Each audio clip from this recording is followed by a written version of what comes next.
Hey, welcome to Brazil. This is our first time visiting Brazil, and we have 7 weeks here. We're not going to waste them.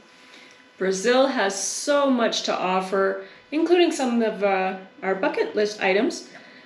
We hope to entertain you with some of the adventures we have planned in Brazil. So Brazil, we are planning 3 cities, Rio de Janeiro, Salvador, and Sao Paulo. In Rio, there's Copacabana Beach, possibly the most iconic beach in the whole world. And let's not forget about the 7th wonder of the world, Christ the Redeemer. That's going to be our 2nd wonder. Really exciting. There's also Sugarloaf Mountain, don't forget that. Awesome hiking, nature trails. Looking forward to that. Yeah, so true. All right, the next city, Salvador. So Salvador was the first capital city of Brazil, rich in history, beaches, food, as well as the famous Bay of All Saints. So true. Lastly, we're going to visit Sao Paulo, one of the largest metropolitan cities in Brazil.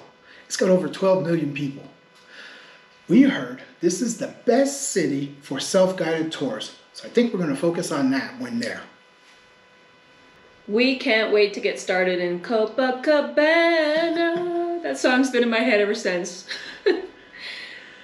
Guys, you know what to do. Click the like, subscribe, hit the notification bell if you want to be alerted every 5 days when a new Brazilian video comes out. Don't want to miss out. Don't miss out.